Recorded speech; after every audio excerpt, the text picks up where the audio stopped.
स्वास्थ्यामध्ये सर्वांचे स्वागत आहे।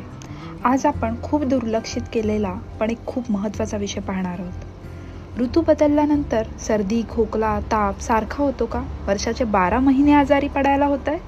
हे सगळं तुमच्यासोबत होतंय का? चला आयुर्वेद काही मदत करते का पाहूया।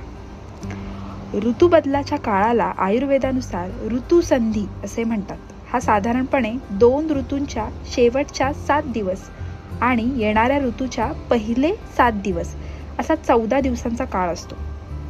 याबद्दल आयुर्वेदात खूप सारे संदर्भही दिलेले आहेत। पण आयुर्वेदाचं काय सूत्र आहे?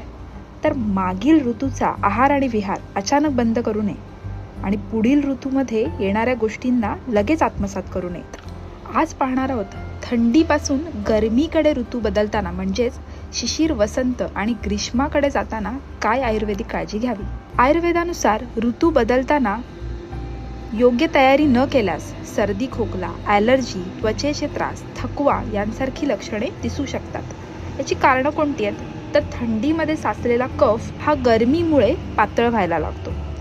उष्णता वाढल्यामुळे हा कफ वितळतो आणि द्रव स्वरूप घेतो आणि त्यामुळे खोकला, सर्दी यांसारखे त्रास उद्भवू शकतात। जाठराग्नी म्हणजे पचनाचा शरीरातील अग्नी मंद होतो आणि त्यामुळे पचनशक्ती ही अस्थिर होते।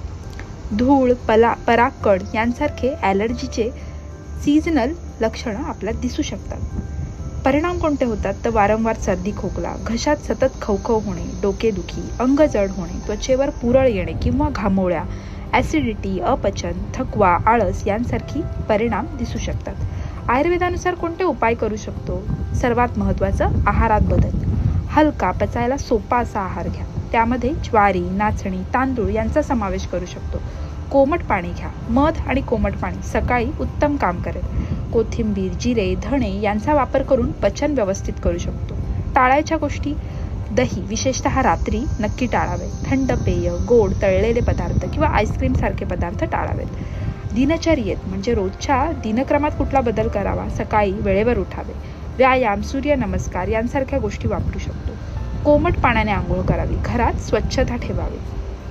घरगुती उपायांमध्ये कुठल्या गोष्टी अंमलात आणायला हव्यात? त्रिफळा चूर्ण रात्री झोपताना कोमट पाण्यासोबत घेऊ शकतो। सीतोपलादी चूर्ण अर्धा चमचा मधासोबत जर खोकला वाटत असेल तर। तुळस किंवा सुंठ किंवा मिरी यांचा एकत्रित करून काढा आपण वापरू शकतो। नाकात 2-2 थेंब तीळ तेल आपण टाकू शकतो। यामुळे होणारा सर्दी, ॲलर्जी यांसारख्या लक्षणांपासून मुक्तता मिळते।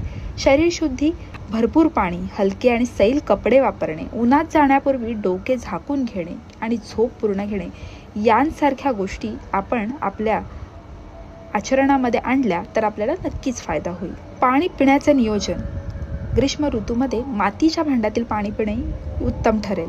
धणे, जिरे उकळून गार केलेले पाणी सुद्धा शरीरातील दाह कमी करण्यासाठी मदत करतो। गुळ, वेळ किंवा वाळा यांसारखे टाकलेले पाणी सुद्धा शरीराला थंडावा देते। गुलकंद किंवा चंदनाचा लेप, शतावरी कल्प यांसारखे कल्प सुद्धा आयुर्वेदामध्ये शरीरातील पित्त आणि दाह कमी करण्यासाठी महत्त्वाचे सांगितलेले आहे। घरात कोणते बदल करावेत? तर वातावरण बदल करण्यासाठी खिडक्या सकाळ संध्याकाळ थोडा वेळ उघड्या ठेवाव्यात। हलक्या रंगाचे पडदे वापरावेत। हलक्या रंगाचे कपडे घालावेत। नैसर्गिक थंडावा येण्यासाठी तुळस, मनी प्लांट, ॲलोवेरा यांसारखी झाडे घरात लावावी। लक्षात ठेवा, उन्हाळ्यात अतिश्रम, राग, उपवास यांसारख्या गोष्टी टाळाव्यात। शांत, थंड, साधी जीवनशैली अंमलात आणावी।